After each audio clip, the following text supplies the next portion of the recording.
রাধে রাধে বন্ধুরা, জয় মাতা দি, শ্রীকৃষ্ণলাল কি জয়।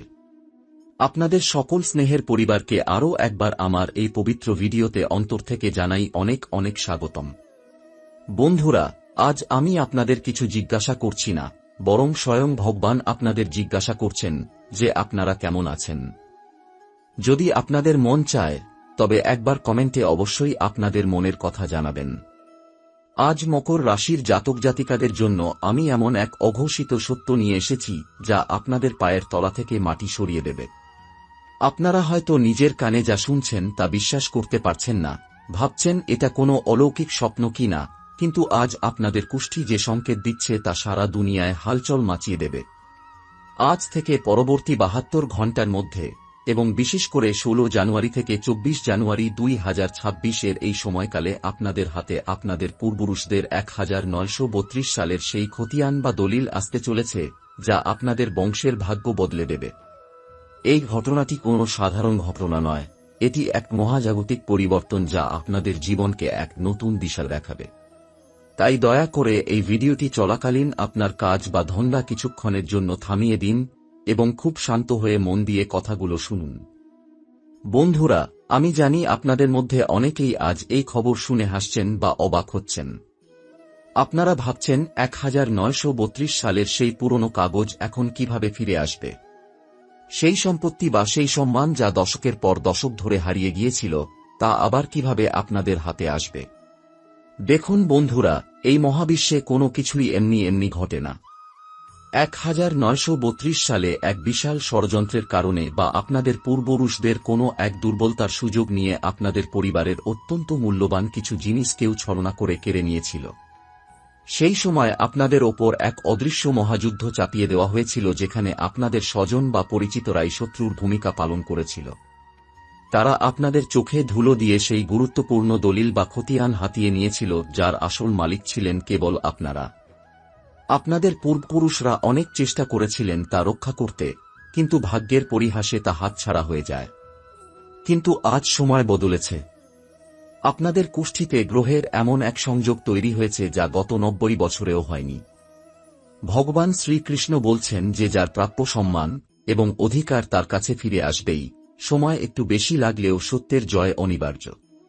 আপনাদের এই সময়টা অত্যন্ত সাবধানে কাটাতে হবে। বিশেষ করে 16 জানুয়ারি থেকে 24 জানুয়ারির মধ্যে যখন এই খতিয়ানের খবর আপনার কাছে পৌঁছাবে, তখন ভুলেও প্রতিবেশীদের বা বাইরের কাউকে কিছু জানাবেন না। এমনকি নিজের ভাই বা খুব কাছের আত্মীয়দের থেকেও এই বিষয়টি কয়েকদিন গোপন রাখুন। কারণ আমি জানি অতীতেও আপনাদের আপনজনেরাই আপনাদের ক্ষতি করেছে। এই কাগজটি কেবল একটি সাধারণ কাগজের টুকরো নয়, এটি আপনাদের কয়েক প্রজন্মের দারিদ্র্য ঘোচানোর চাবিকাঠি। আপনারা হয়তো নিজেকে খুব সাধারণ বা গরিব মনে করতেন, কিন্তু আপনারা জানতেন না যে আপনাদের রক্তে এক রাজকীয় ঐতিহ্য রয়েছে। এই খতিয়ান হাতে পাওয়া মানে কেবল জমি বা সম্পত্তি পাওয়া নয়, এটি হল আপনার হারানো আত্মসম্মান ফিরে পাওয়া। আমি নিশ্চিত করে বলতে পারি, এই পরিবর্তন আপনাদের এতটাই আনন্দ দেবে যে আপনারা খুশিতে পাড়ায় পাড়ায় মিষ্টি বিতরণ করতে বাধ্য হবেন। মানুষ আপনাদের প্রশ্ন করবে যে হঠাৎ এমন কি হল যে আপনাদের ভাগ্য এভাবে খুলে গেল। তখন আপনারা গর্বের সাথে বলতে পারবেন যে আপনাদের পূর্বপুরুষদের রাখা আমানত আজ সঠিক সময়ে আপনাদের কাছে ফিরে এসেছে। ভগবান শ্রীকৃষ্ণ গীতায় আমাদের শিখিয়েছেন যে মানুষের কখনো নিজের রূপ, গুণ বা অর্থের ওপর অহংকার করা উচিত নয়, কারণ সময় বড়ই বলবান। আজ যে ভিখারি কাল সে রাজা হতে পারে, আবার আজ যে রাজা কাল সে পথের ধুলোয় মিশে যেতে পারে। আপনারা এতদিন ধৈর্য ধরেছেন, অনেক কষ্ট সহ্য করেছেন, তাই আজ ঈশ্বর আপনাদের ওপর সহায় হয়েছেন। কিন্তু মনে রাখবেন, যখন হাতে টাকা বা ক্ষমতা আসবে তখন যেন আপনাদের পা মাটিতেই থাকে। অহংকার যেন আপনাদের দৃষ্টি ঝাপসা না করে দেয়, কারণ অহংকার মানুষের পতন ডেকে আনে। আপনারা যদি আজ বড় কিছু হওয়ার স্বপ্ন দেখেন, তবেই আপনারা বড় হতে পারবেন। নিজের চিন্তা ভাবনাকে ছোট করবেন না। নিজেকে কখনো দুর্বল ভাববেন না, কারণ যে নিজেকে দুর্বল ভাবে দুনিয়া তাকেই বেশি চাপে। আপনারা রাজা ছিলেন এবং রাজকীয় মেজাজেই আপনাদের বাঁচতে হবে। এই 16 থেকে 24 জানুয়ারির মধ্যে আপনাদের জীবনে দ্বিগুণ খুশির খবর আসবে। যারা আপনাদের হকের জিনিস আত্মসাৎ করেছিল তারা আজ নিজেদের কর্মের ফল ভোগ করবে। প্রকৃতি নিজেই এমন এক পরিস্থিতি তৈরি করবে যে তারা আপনার পাওনা আপনার হাতে তুলে দিতে বাধ্য হবে। যদি আপনি কখনো কারোর ক্ষতি না করে থাকেন, তবে নিশ্চিত থাকুন আপনার সাথেও কখনো চিরস্থায়ী মন্দ হবে না। কেউ আপনার জীবনে বিষ ঢাললেও ঈশ্বর তাকে অমৃত দিয়ে ধুয়ে দেবেন। তবে একটি কথা মাথায় রাখবেন, আপনারা কাজ করার আগেই অনেক বেশি কথা বলে ফেলেন। এই অভ্যেসটি এখনই ত্যাগ করতে হবে। ঢাক ঢোল পিটিয়ে কোনো কাজ শুরু করবেন না। সব কাজ নীরবে সম্পন্ন করুন। আপনারা যখন সাফল্যের শিখরে পৌঁছাবেন, দুনিয়া এমনিতেই তা দেখতে পাবে। এই সময়কালে আপনাদের ব্যবহার এবং কথাবার্তায় খুব নম্র থাকতে হবে। ভুল পথে কোনোদিন পা বাড়াবেন না, এমনকি যদি সেখানে অনেক বেশি লাভও থাকে। পরিশ্রমের মাধ্যমে উপার্জিত 2 টাকাও বেইমানি করে কামানো 2 লাখ টাকার চেয়ে অনেক বেশি শান্তি দেয়। বন্ধুরা, জীবনটা একটা মোহমায়া। এখানে কেউ কিছু নিয়ে আসেনি আর কেউ কিছু নিয়ে যাবেও না, কিন্তু আমাদের কর্মগুলো থেকে যায়। তাই এই 16 থেকে 24 জানুয়ারির মধ্যে আপনাদের যে উন্নতি হবে, তাকে যেন আপনারা ভালো কাজে লাগাতে পারেন। অন্যের ভালো করুন, তবে নিজের অধিকার ছাড়বেন না। যারা আপনাকে ঠকানোর চেষ্টা করছে তাদের থেকে দূরে থাকুন। মনে রাখবেন, একা চলা অনেক ভালো সেই সব মানুষের সাথে চলার চেয়ে যারা আপনাকে গর্তে ফেলতে চায়। আপনাদের আত্মবিশ্বাসই আপনাদের সবথেকে বড় শক্তি। যদি আপনি নিজের ওপর বিশ্বাস রাখেন, তবে হিমালয় জয় করাও আপনার জন্য অসম্ভব নয়। কিন্তু যদি আপনি অন্যের ওপর ভরসা করেন, তবে ছোট নালা পার হওয়াও আপনার জন্য কঠিন হয়ে পড়বে। তাই এই বিশেষ সময়ে নিজের মনের আওয়াজ শুনুন। ভগবানের ওপর ভরসা রাখুন এবং মনে মনে জয় শ্রীকৃষ্ণ জপ করুন।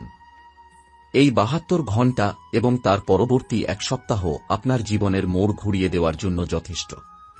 আপনারা প্রস্তুত হন এক নতুন সূর্যোদয়ের জন্য, যা আপনাদের অন্ধকার জীবনকে আলোয় ভরিয়ে দেবে।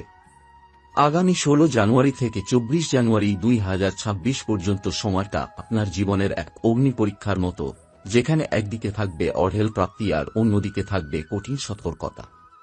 আপনি যখন ওই 1932 সালের খতিয়ান বা আপনার হকের দলিলটি হাতে পাবেন, তখন আপনার চারপাশের পরিবেশ হঠাৎ বদলে যেতে শুরু করবে। আপনি লক্ষ্য করবেন যে মানুষগুলো এতদিন আপনাকে পাত্তা দেয়নি, যারা আপনাকে অবজ্ঞা করত, তারা হঠাৎ আপনার খুব আপন হওয়ার চেষ্টা করছে। তারা আপনার কানে মিষ্টি কথা বলবে, আপনাকে সাহায্যের প্রস্তাব দেবে। কিন্তু মনে রাখবেন, মকর রাশির জাতক হিসেবে আপনার অন্তর্দৃষ্টি খুব প্রখর। আপনি চিনতে শিখুন কারা আপনার সত্যিকারের শুভাকাঙ্ক্ষী আর কারা কেবল আপনার ওই নতুন সম্পত্তির লোভে আপনার কাছে আসছে। শ্রীকৃষ্ণ বলেছেন, সুযোগ সন্ধানী বন্ধু শত্রুর চেয়েও বেশি বিপজ্জনক। তাই এই সময়টা আপনি নিজের মনকে একটা দুর্গের মতো শক্ত করে রাখুন। কাউকেই আপনার গোপনীয়তার অন্দরে ঢুকতে দেবেন না। আপনারা হয়তো ভাবছেন, এই আধুনিক যুগে 1932 সালের সেই পুরনো রেকর্ড কিভাবে আমার জীবনের মোড় ঘুরিয়ে দিতে পারে। আসলে বন্ধুরা, অনেক সময় সরকারি নথিপত্রে বা পুরনো আর্কাইভের কোনো পরিবর্তনের ফলে অনেক বেআইনি দখলদারি মুক্ত হয়। আগামী 72 ঘণ্টার মধ্যে আপনি হয়তো কোনো উকিলের ফোন পাবেন, অথবা কোনো সরকারি নোটিশ বা পরিবারের কোনো প্রবীণ সদস্যের মাধ্যমে এমন এক তথ্য জানতে পারবেন যা আপনি কল্পনাও করেননি। এই ঘটনাটি আপনার সামাজিক মর্যাদাকে এক ধাক্কায় অনেক উপরে তুলে দেবে। যারা আপনাকে একসময় গরিব বা অসহায় বলে হাসাহাসি করত, তারা আপনার এই রাজকীয় প্রত্যাবর্তন দেখে স্তব্ধ হয়ে যাবে। কিন্তু আমি আবারও বলছি, এই খুশির খবরটা যেন আপনার মাথা ঘুরিয়ে না দেয়। প্রাপ্তির আনন্দ অবশ্যই করবেন, কিন্তু তা যেন সংযমের সীমা অতিক্রম না করে। এই 16 থেকে 24 জানুয়ারির মধ্যে আপনার স্বাস্থ্যের দিকেও একটু নজর দিতে হবে। মানসিক উত্তেজনার কারণে আপনার ঘুম কম হতে পারে বা পেটের সমস্যা দেখা দিতে পারে। তাই শরীরকে বিশ্রাম দিন এবং প্রতিদিন অন্তত 10 মিনিট শান্ত হয়ে ধ্যান করুন। আপনি যখন শান্ত থাকবেন, তখনই আপনি সঠিক সিদ্ধান্ত নিতে পারবেন। আপনার এই যে পরিবর্তন আসতে চলেছে, একে ধরে রাখার দায়িত্বও আপনার। অর্থ বা সম্পত্তি পাওয়া যতটা কঠিন, তা ধরে রাখা এবং সঠিক কাজে লাগানো তার চেয়েও বেশি কঠিন। আপনি যদি এই প্রাপ্ত সম্পদকে অলসভাবে বসে নষ্ট করেন, তবে পূর্বপুরুষদের আত্মা শান্তি পাবে না। তাই পরিকল্পনা করুন কিভাবে এই সম্পদকে আপনার পরবর্তী প্রজন্মের জন্য আরও সুরক্ষিত করা যায়। অন্যের কথায় কান না দিয়ে অভিজ্ঞ মানুষের পরামর্শ নিন এবং আইনি দিকগুলো খুব ভালো করে যাচাই করে নিন। বন্ধুরা, আমি জানি আপনাদের মনে অনেক প্রশ্ন আছে, কিন্তু সব প্রশ্নের উত্তর সময় নিজেই দিয়ে দেবে। আপনি শুধু নিজের কর্মের ওপর বিশ্বাস রাখুন। আপনি যে সৎ পথে চলেছেন তার পুরস্কার ঈশ্বর আপনাকে দিচ্ছেন। এই 25 মিনিটের আলোচনায় আমি যা যা বললাম তা যদি আপনি আপনার জীবনে অক্ষরে অক্ষরে পালন করতে পারেন, তবে আপনাকে আর কোনোদিন কারোর কাছে হাত পাততে হবে না। মকর রাশির জাতকরা সাধারণত খুব উদার মনের হয়, আর এই উদারতাই কখনো কখনো আপনাদের দুর্বলতা হয়ে দাঁড়ায়। এখন সময় এসেছে একটু কঠোর হওয়ার। নিজের হক বুঝে নিন, নিজের সীমানা চিনে নিন। মনে রাখবেন, আপনি একা নন, আপনার সাথে আপনার পূর্বপুরুষদের আশীর্বাদ আছে এবং স্বয়ং শ্রীকৃষ্ণের কৃপা আপনার ওপর বর্ষিত হচ্ছে। এখন ভবিষ্যতের রূপরেখা তৈরি করতে হবে। এই 16 থেকে 24 জানুয়ারির মাহেন্দ্রক্ষণটি আপনার জীবনের এক বিশাল সন্ধিক্ষণ। যখন ওই পুরনো খতিয়ান বা আইনি অধিকার আপনার হাতে আসবে, তখন প্রথম যে কাজটি আপনাকে করতে হবে তা হল আপনার পারিবারিক ঋণ বা পুরনো বিবাদগুলো মিটিয়ে ফেলা। মকর রাশির জাতকদের একটা বড় গুণ হল তারা অন্যের উপকার করতে ভালোবাসে, কিন্তু এই সময় আপনাকে প্রথমে নিজের ঘর গোছাতে হবে।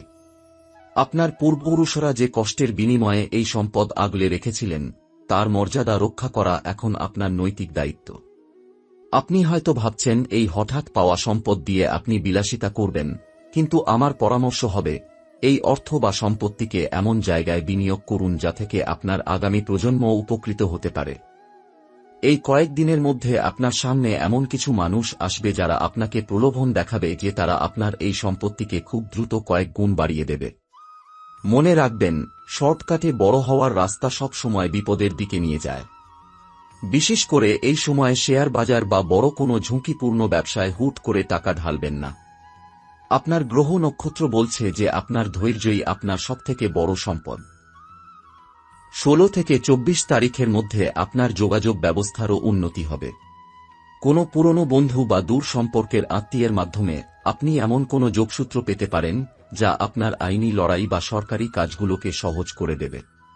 আপনি যখন ওই পুরনো দলিলগুলো নাড়াচাড়া করবেন, তখন দেখবেন সেখানে কেবল জমির হিসাব নেই, সেখানে লুকিয়ে আছে আপনার বংশের ইতিহাস এবং কিছু অমূল্য উপদেশ।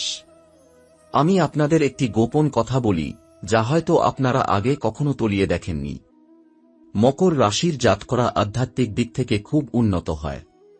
এই পরিবর্তনের সময় আপনারা লক্ষ্য করবেন যে আপনাদের ষষ্ঠ ইন্দ্রিয় বা সিক্সথ সেন্স খুব সক্রিয় হয়ে উঠেছে। কোনো বড় সিদ্ধান্ত নেওয়ার আগে নিজের অন্তরাত্মার কথা শুনুন।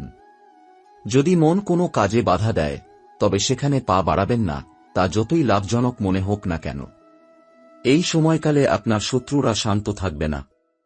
তারা দেখবে যে আপনি হঠাৎ করে শক্তিশালী হয়ে উঠছেন, তাই তারা আপনার চরিত্রে কালি ছিটানোর চেষ্টা করতে পারে বা আপনাকে কোনো সামাজিক বিতর্কে জড়ানোর চেষ্টা করবে। কিন্তু আপনি যদি শান্ত থাকেন এবং নিজের লক্ষ্য স্থির রাখেন, তবে তাদের কোনো চক্রান্তই আপনার ক্ষতি করতে পারবে না। আরেকটি গুরুত্বপূর্ণ বিষয় হল আপনার পরিবারের বড়দের যত্ন নেওয়া। আপনার বাবা মা বা বংশের প্রবীণ কেউ যদি বেঁচে থাকেন, তবে এই প্রাপ্তির আনন্দ সবার আগে তাদের সাথে ভাগ করে নিন। তাদের আশীর্বাদ আপনার এই নতুন সম্পদকে আরও বেশি স্থায়িত্ব দেবে। 1932 সালের সেই খতিয়ানটি হাতে পাওয়ার পর সেটিকে কেবল আলমারিতে বন্দি করে রাখবেন না, বরং বিশেষজ্ঞের সাহায্য নিয়ে তার প্রতিটি দিক ভালো করে বুঝে নিন। হয়তো সেখানে এমন কোনো লুকানো তথ্য আছে যা আপনার বর্তমানের কোনো বড় সমস্যার সমাধান করে দেবে। ভগবান শ্রীকৃষ্ণ গীতায় বলেছেন, যে সময় সবকিছুর বিচার করে। আপনাদের ওপর যে অন্যায় হয়েছিল 1932 সালে, 2026-এর এই জানুয়ারি মাসে তার পূর্ণ বিচার হতে চলেছে। বন্ধুরা, আমি জানি আপনাদের মধ্যে অনেকে হয়তো আইনি লড়াই লড়ছেন বছরের পর বছর ধরে। এই 16 থেকে 24 জানুয়ারির মধ্যবর্তী সময়ে কোনো এক প্রভাবশালী ব্যক্তির সহায়তা আপনি পেতে পারেন, যার হস্তক্ষেপ আপনার মামলাটিকে জেতার পথে নিয়ে যাবে। নিজেকে কখনো একা ভাববেন না। মনে রাখবেন, যখন পৃথিবী আপনার দিক থেকে মুখ ফিরিয়ে নেয়, তখন ঈশ্বর আপনার হাত ধরেন। আপনার এই পরিবর্তনের গল্পটি একদিন অনেকের কাছে অনুপ্রেরণা হয়ে দাঁড়াবে। যারা আজ আপনাকে অবহেলা করছে তারাই একদিন আপনার কাছে পরামর্শ নিতে আসবে। তাই নিজের আত্মসম্মান বজায় রাখুন এবং খুশিতে আত্মহারা না হয়ে ধীরস্থিরভাবে এই সৌভাগ্যকে গ্রহণ করুন।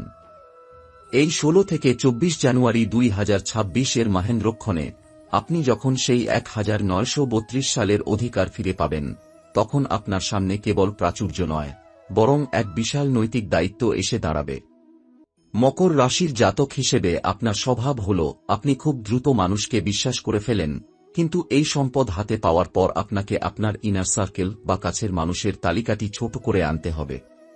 মনে রাখবেন, 1932 সালে আপনার পূর্বপুরুষদের সাথে যে প্রতারণা হয়েছিল তার মূলে ছিল অতিবিশ্বাস। তাই ইতিহাস থেকে শিক্ষা নিয়ে আপনাকে এখন অনেক বেশি বাস্তববাদী হতে হবে। এই সময়কালে আপনি অনুভব করবেন যে আপনার বাড়ির পরিবেশেও এক অদ্ভুত ইতিবাচক পরিবর্তন আসছে। হয়তো দীর্ঘদিন ধরে চলে আসা পারিবারিক কলহ বা ভাইয়ে ভাইয়ে বিরোধ এই খতিয়ানের প্রাপ্তিতে মিটে যাবে।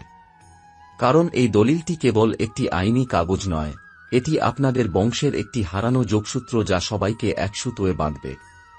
আপনার গ্রহের অবস্থান বলছে 20 জানুয়ারি থেকে 22 জানুয়ারির মধ্যে আপনার কাছে এমন কোনো সংবাদ আসবে যা আপনার আর্থিক ভিতকে এতটাই মজবুত করবে যে আপনি বড় কোনো অনাদায়ী ঋণ বা ব্যাংক লোন এক নিমেষেই শোধ করে দিতে পারবেন। এটি আপনার মানসিক চাপ মুক্ত করবে এবং আপনি দীর্ঘ কয়েক বছর পর শান্তিতে ঘুমানোর সুযোগ পাবেন। তবে একটি বিশেষ দিকে আপনাদের নজর দিতে বলবো, তা হল নথিপত্রের রক্ষণাবেক্ষণ। এই পুরনো খতিয়ানটি হাতে পাওয়ার পর সেটির ডিজিটাল কপি বা স্ক্যান করে রাখা এবং আইনি বৈধতা যাচাই করার জন্য একজন বিশ্বস্ত আইনজীবীর পরামর্শ নেওয়া জরুরি। অনেক সময় পুরনো কাগজপত্রের ভাষায় কিছু জটিলতা থাকে যা সাধারণ মানুষের পক্ষে বোঝা কঠিন। কোনো তাড়াহুড়ো করবেন না। মনে রাখবেন, যা 1932 সাল থেকে আপনার জন্য অপেক্ষা করছে তা আর কয়েকদিন দেরি হলে হারিয়ে যাবে না, কিন্তু ভুল পদক্ষেপে সুযোগ হাতছাড়া হতে পারে। তাই ধীরস্থিরভাবে এগোতে হবে। আরেকটি বিশেষ দিক হল আপনার আধ্যাত্মিক সংযোগ। মকর রাশি হল শক্তিশালী তত্ত্বের রাশি, যা জ্ঞান এবং বুদ্ধির প্রতীক। এই প্রাপ্তি কেবল আপনার পকেটে টাকা আনবে না, বরং আপনার সামাজিক প্রভাব প্রতিপত্তি বহুগুণ বাড়িয়ে দেবে। আপনি হয়তো কোনো সামাজিক সংগঠনের প্রধান হতে পারেন বা এলাকার উন্নয়নমূলক কাজে আপনার ডাক পড়তে পারে। এই সময় নিজের ব্যক্তিত্বকে এমনভাবে গড়ে তুলুন যাতে মানুষ আপনাকে কেবল ধনী নয়, বরং একজন জ্ঞানী এবং আদর্শবান মানুষ হিসেবে সম্মান করে। যারা আপনাকে একসময় তুচ্ছতাচ্ছিল্য করেছিল তাদের প্রতি ঘৃণা না পুষে বরং তাদের আপনার মহত্ব দিয়ে জয় করুন। এটিই হবে আপনার আসল প্রতিশোধ।